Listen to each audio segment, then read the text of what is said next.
생생하게 상생하며 YTN 라디오 생생경제.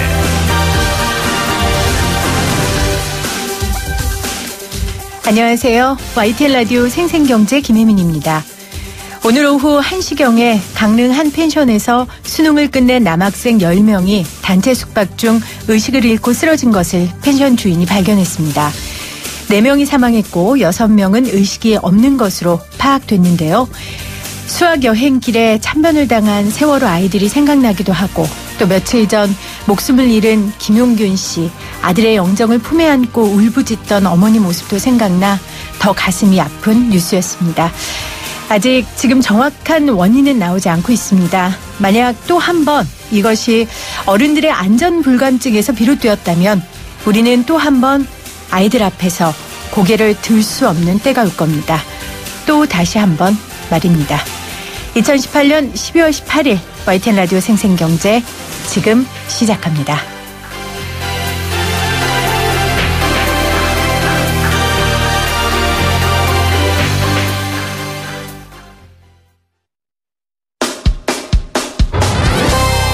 생생하게 상생하며 건강한 경제방송 YTN 라디오 생생경제. 오늘 가장 뜨거운 경제 뉴스를 제일 생생하게 전해드리는 시간입니다.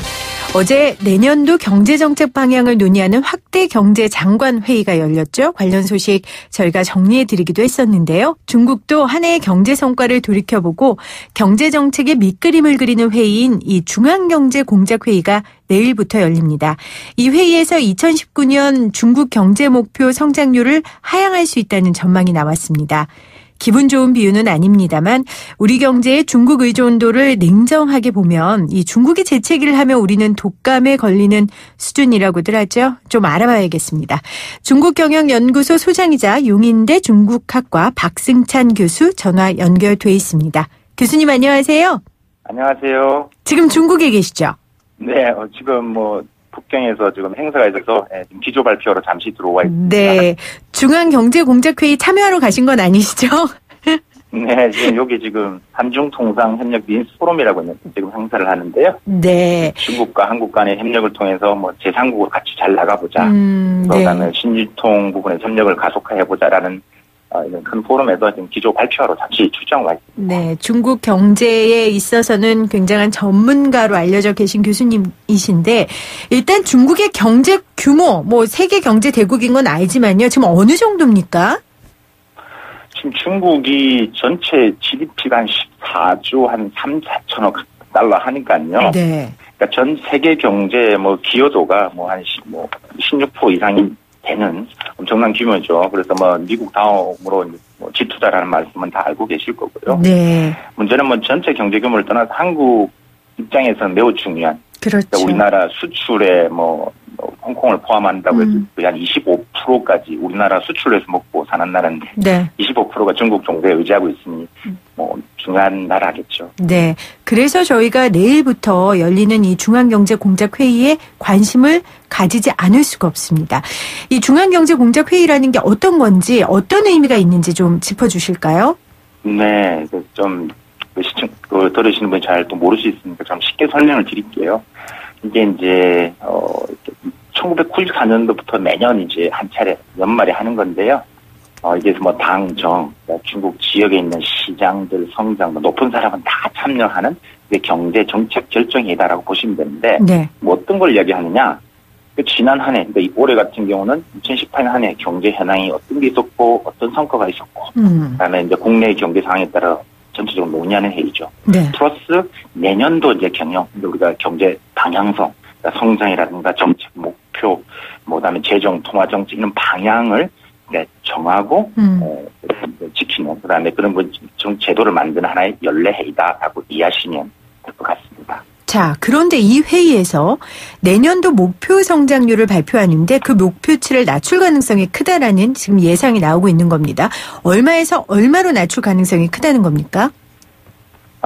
지금 이제 중국이 이제 2011년도 이제 8%대 성장. 네. 이제 마지막으로 매년마다 지금 평균 0.5%포인트 자꾸 지금 이제 하향되고 있는 추세입니다. 그래서 네. 2017년도, 다음 올해도 지금 한 6.5% 6% 정도 지금 성장을 보고 있는데, 사실 중국이 이제 6.5, 7%대 구간 성장을 이야기를 하고 있는데요. 이게 점점 떨어지고 있다는 이야기인데요. 결국 상황이 녹록지 않죠. 그래서 지금 올해는 좀 그렇게 하는데 내년도는 지금 어떻게 될 것이냐라는 이야기죠. 그래서 지금 상황이 녹록지 않다. 지금 일단은 국내적으로도 지금 기업 부채라든가 금융시장 불안, 부동산 버블, 이런 국내 경제 문제도 있는 데다가 미국과 중국과의 통상 무역 전쟁으로 인해서 점차적으로 지금 대외적인 이런 불확실성, 이런 게 존재하다 보니까 아마도 지금 내년도에 지금 성장 부분에서는 저는 두 가지로 지금 아마 발표될 것으로 보여지는데요. 첫 번째가 중국이 잘하는 구간 성장 개념입니다. 그러니까 6%에서 6.5%대 구간 성장하겠다. 이렇게 내세우는 방법. 네. 그다음 두 번째는 한 6% 안팎으로 될 것이다. 이렇게 이제 좀 둥글게 설명하는 목표를 제시하는 형태로 갈 것 같습니다. 그래서 전년 대비는 분명히 확연하게 떨어진다라고 보시면 되겠습니다. 전년 대비 확연하게 떨어진다라고 하셨고 0.5%포인트 계속 하락되는 추세였다 하셨지만 그래도 중국은 중국이네요. 우리 정부는 내년 성장률을 2.6%에서 2.7%를 최초로 그 구간으로 잡았는데 중국은 6%에서 6.5%가 될 것이다 예상해 주셨습니다. 그 중국 경제 위기설이 계속해서 나오지 않았습니까, 교수님? 또 그 금융위기 10년 주기설, 그러니까 2018년에 위기의 시간이 올 텐데 그 시작은 중국이 될 것이다. 이 이야기를 우리가 올 한해 계속해서 들었었어요. 우리 중국 경제를 연구해 오신 교수님이 보시기에는 어떻습니까? 이 6%라는 수치가요. 그렇죠. 이게 이제 블랙스완이라고 해서 이게 2008년도 그다음에 또 지나서 지금 우리가 1997년도 IMF, 2008년 미국 금융위기, 그다음에 2018년도 이제 중국이 될 것이다라고 하는 이야기인데요. 너무 많은 이야기를 하는데 저는 일단은 중국이 이제 과거 40년간 평균 한 9.5% 성장을 했습니다. 그러니까 제가 처음에 말씀드렸다 중국 경제 규모가 전 세계 경제의 16% 이상을 지금 차지하고 있습니다. 어마어마하죠. 제가 좀 쉬운 예를 들면 이런 거예요. 그러니까 전교생이 한 500명 있는 학교에서요. 500등 하는 친구가 있어요. 근데 조금 공부하니까 400등 되고 300등 되고. 근데 100등까지 가니까 조금은 더 열심히 해야 될 거예요. 그렇죠. 근데 50등, 10등 하려면 너무 어려운 거예요. 그러니까 중국이 못 살 때는 고성장을 해왔죠. 한국이 70년대, 80년대 그랬던 것처럼. 그러니까 중국이 지금 G2까지 왔어요. 그래서 과거의 10% 성장은 이건 결국 쉽지 않다. 그러니까 이것을 보고 너무 경제 위기라는 것은 저는 좀 아니다라는 생각이 들고요. 드리고 싶은 말씀은 중국의 지금 성장률이 떨어지고 있는 건 맞습니다. 근데 성장률만 보지 말고 이 중국 경제 규모 총량을 한번 보셔야 돼요. 이 중국이 GDP 규모가요, 지금 한 5년 전보다 한 300%포인트 증가했거든요. 그래서 이제 IMF 통계를 보시면 2018년 이제 9월까지 보시면요, 중국 GDP 규모가 한 14조, 한 2천억 달러 정도 됩니다. 이게 전년 대비 한 2조 3천억 달러가 늘어난 건데요. 2조 3천억 달러가 1년 만에 늘어났다는 것은 전 세계에서 한 8등한 나라가 이탈리아가 경제 규모가 한 그 정도 됩니다. 그러니까 1년 만에 8등하는 이탈리아가 하나가 생긴 거라는 거죠. 아, 대단한 거죠. 네네네. 그래서 과거의 1% 성장과 지금의 1% 성장은 다르다. 양쪽 규모가 다르다라는 것을 우리 좀 이해를 하셨으면 좋겠다. 말씀을 드리고 싶습니다. 그러니까 성장률만 보지 말고 총량을 봐야 하고 또 이미 고속 성장을 이룬 후라는 걸 인정해야 된다. 그렇기 때문에 그렇습니다. 중국 경제 위기설은 다소 조금 부풀어진 측면이 있다라고 지금 말씀을 해주신 거고요. 자, 다시 내년 성장률로 돌아와서 원인을 좀 지적해 주세요. 어찌 됐건 중국 경제의 성장률을 6%대로 잡은 이유가 있을 거 아닙니까? 네네네. 일단은 제가 이제 보통 우리가 경제를 이야기할 때 쉽게 설명드리면 수출, 투자, 소비 이게 세 가지 삼박자가 돌아가야 됩니다. 첫 번째 하나씩 간단히 설명드리면 수출이죠. 그러니까 중국이 이 8058을 하겠다. 쉽게 말해서 그러니까 제조업에서 벗어나서 이제 서비스, 그러니까 선진국형 발전 모델로 가겠다라고 이게 너무 빨라갔던 것들이죠. 그러니까 중국이 이제 메이드 인 차이나로 해가지고 지금까지 성장했는데 이게 이제 제조업 경쟁력이 이제 뭐 업그레이드 되기 전까지 이 제조업 경쟁이 더 약화된 것들이죠. 그래서 그런 부분에서 이제 우리가 이 수출을 견인하는 한 거의 50% 정도가 민영 기업들인데요. 민영 기업들이 이제 안 되는 거예요, 수출이. 그러니까 점점점 이게 소비나 투자가 따라오는 이게 성장 또 전에 이 수출이 너무 이렇게 꺼져가고 있다. 이게 첫 번째 이유고요. 두 번째가 투자인데요. 중국이 이제 성장해왔더니 국유가 중국이 막 투자를 해서 공급 강의를 해서 철강 이런 분야들 많이 성장을 해왔고 규모를 키웠는데 이게 이제 남아 도는 것들이 그래서 공급 강의 문제가 되는 거죠. 그러니까 네. 이 국영기업을 또 살려야 되지 않겠습니까? 그러니까 정부가 돈을 빌려주라고 된 거죠. 그럼 국유기업한테 은행이 돈을 줘요. 그러니까 부채가 늘어나는데 부채를 못 갚는 것들이죠. 그러니까 투자도 점점 힘들어지고 있고. 네. 세 번째 소비인데요. 소비가 이제 지금 최근 경기 둔화도 있고 미중과 무역 경쟁 여파로 해서 이 중국 소비자들의 지갑이 좀 이제 닫기 시작했다는 것들이죠. 그러니까 올 11월 달 이제 지난달만 보더라도 자동차 소비도 좀 확 떨어지고 있어요. 11월 달 팔린 게 한 255만 대. 네. 그것도 뭐 적지 않은데요. 그렇죠. 255만 대인데. 네. 네. 전년 동기 대비해서 한 13.9% 떨어졌어요. 그리고 뭐 지금 그뿐만 아니라 또 이 워낙 중국의 부동산 가격이 올라버리니까 빚을 내서 아파트 산 중국인들이 많다라는 것들이죠. 근데 이게 갚지를 못하니까 하우스포가 많이 나타나는 것들이죠. 네. 그래서 이러다 보니까 소비도 이제 지갑을 닫게 되다 보니까 지금 수출, 투자, 소비가 전반적으로 안 좋다 보니 이게 이 경제 성장이 떨어질 수밖에 없다라고 네. 얘기를 하시면 되겠습니다. 그러니까 수출, 투자, 소비에 있어서 중국 경제에서도 좀 체질 변화가 지금 필요한 시점이다라고 지적을 해주셨는데 오늘 그 시진핑 국가주석이 중국의 개혁 개방 40주년을 맞아서 대규모 개방 메시지를 내놓았더라고요. 그러니까 전면적으로 네. 개혁을 심오하고 전면적으로 개혁을 확대하겠다. 그러니까 이걸 이렇게 해석해도 됩니까? 이제 미중 무역 전쟁에서 우리가 이제 싸우기보다는 좀 화합이라고 말하기는 좀 그렇고요. 좀 할 수 있는 방법을 마련하겠다. 그러니까 쉽게 말하면 백기를 들겠다. 이렇게 이해해도 됩니까? 그러니까 표현이 좀 다르습니다. 백기를 든다는 표현은 쓰지는 당연히 않을 거고요. 네네. 이게 분명히 이제 중국이 졌다라는 표현보다는 어느 정도 양보의 개념이겠죠. 네. 그래서 이제 요번에 오늘 오전도 이렇게 메시지가 있었지만요. 이제 핵심은 내용은 뭐냐면 그러니까 핵심 내용은 과감한 개혁 개방 조치를 더 단행하겠다. 네. 그러니까 이제 미국이 원하는 부분에서. 그러니까 그게 이제 금융, 서비스, 제조 더 개방의 폭을 내가 늘리겠다. 네. 그러니까 더 많이 그 전에 금융 서비스는 내가 개방한 폭이 적었는데 이게 더 줄일 테니까 이제 와서 사업을 해도 된다는 이야기. 두 번째, 자꾸 이제 우리 중국이 기술을 탈취한다 이런 얘기를 하는데 그런 부분에서 지재권 보호에 대해서 더 이 정부가 나서 노력을 하겠다. 네. 세 번째가 이제 우리가 중국도 자꾸 이제 무역 적자, 불균형을 얘기를 하고 있는데 그래서 지금 앞으로 중국은 더 많은 수입을 확대해 나가겠다. 그래서 이런 부분에서 이제 핵심 내용을 말을 한 거고요. 네. 그래서 돌려서 지금 말하는 지금 미국이 원하는 뭐 중국 제조 20이라든지 기술 패권에 대한 이야기는 분명히 직접적인 언급을 안 합니다. 그래서 네. 내부적으로 더 지원을 하고 개혁하겠다라는 이야기. 그래서 국유기업한테 상황이 안 좋은 국유기업 부분에서는 금융, 그다음에 중소기업들은 자금 지원, 세제를 줄여주겠다라는 식의 개념으로 이해를 하시면 되겠습니다. 네. 그것과 함께 이 중국 제조 2025라는 게 있잖아요. 이거 저도 찾아보니까 이제 중국의 경제 성장이 양적인 면에서의 제조 강대국이었다면 이제 질적인 면에서의 제조 강대국이 되고자 짠 전략이더라고요. 근데 이제 이 중국 제조 2025가 아무래도 이 미중 무역 전쟁의 뇌관으로 그동안 작용해 왔기 때문에 이 부분을 좀 전면 바꾸겠다라고 했어요. 어떤 부분입니까?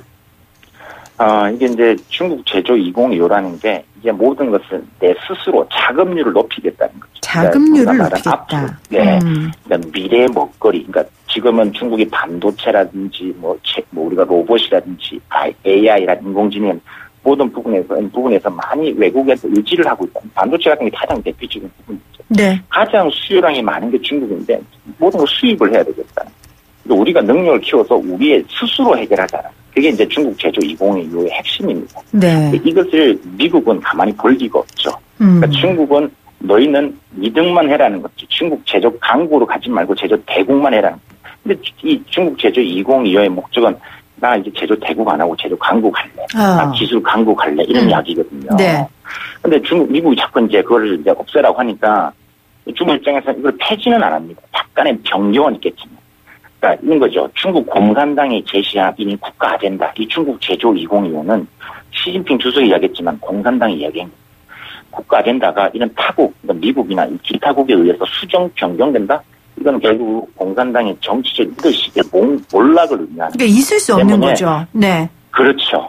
그래서 이제 그런 부분에서도 그렇기 때문에 중국은 여기에 대해서는 결코 이제 직접적으로 하진 않겠지만 좀 어느 정도 변화의 이야기는 하겠다. 그래서 오늘 오전에까지 그런 얘기가 주로 이제 얘기였다라고 보시면 될 것 같습니다. 네, 그러니까 중국의 자존심을 살려주면서 미국도 어느 정도 좀 함께 타협을 해야 될 것 같아요. 왜냐하면 네.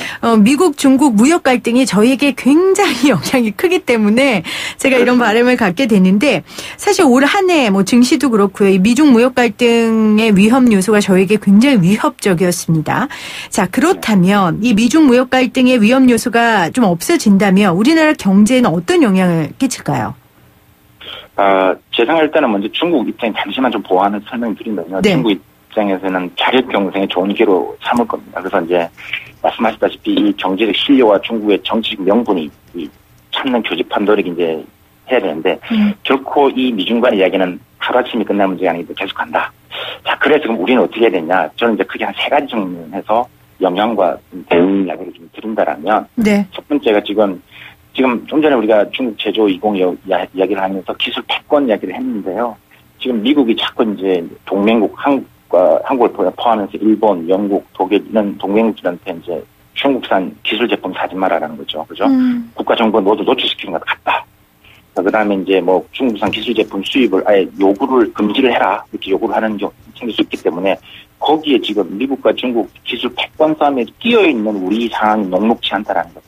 네. 그래서 그런 패권 경쟁에서 우리가 명분과 실리를 찾는 노력이 필요하다.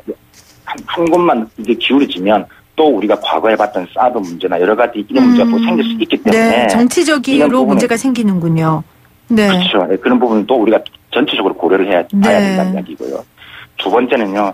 지금 우리나라가 중국한테 20%가 넘는 의지를 하고 있는데 거의 다 70%가 중간재입니다. 중간재라는 것은 결국은 중국이 수출이 안 되면 우리도 수출이 안 된다는 이야기죠. 그렇죠. 그렇기 때문에 이런 측면에서 우리가 좀 서비스 분야에 대한 빈석대를 노력을 해야 됩니다. 지금 한국과 중국 간의 서비스, FTA 서비스 후속 협상이 이제 진행되고 있습니다. 네. 시간이 많지 않습니다. 그래서 우리가 갖고 있는 경쟁력이 서비스이기 때문에 노력해야 된다는 이야기고요. 마지막 3번째가 뭐냐면 미국의 생각을 이겁니다. 중국을 이 글로벌 생산 네트워크에서 우리가 이것은 글로벌 밸류 체인이라고 하는데요.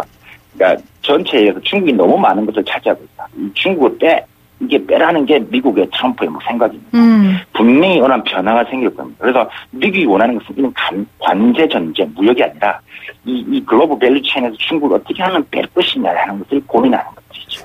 그래서 여기에 이제 우리 이 새로운 글로벌 생산 네트워크에서는 이 글로벌 밸류 체인에서 우리가 어떻게 다변화하는 노력들, 우리가 지금 이 중간재 품목마다에 조금 더 들어가서 좀 플러스 마이너스를 따져보는 노력들이 조금 더 지금 빨라야죠. 준비 작업 아니면 우리 대체할 수 있는 제품들이 또 국가 제품 나타나기 시작하는 거죠. 그러니까 3가지 과제를 주셨어요. 미국과 중국 사이에서 이 기술 패권 경쟁에 있어서 우리가 좀 우위를 점할 수 있는 방법들을 찾아야 된다. 또 이 서비스 분야에 있어서 우리가 좀 경쟁력 우위를 위해 노력해야 된다. 그리고 3번째는 다변화를 위해 좀 노력해야 된다. 글로벌 시장에 있어서 이렇게 3가지 과제를 글로벌 주셨습니다. 밸류 체인에서. 네. 자, 지금 중국 현지에서 연결해 주셨어요. 귀국하시면 저희가 조금 더 심도 있는 이야기를 들을 수 있는 자리를 좀 마련하도록 하겠습니다. 지금까지 중국경영연구소 소장이자 용인대 중국학과 박승찬 교수였습니다. 고맙습니다. 감사합니다.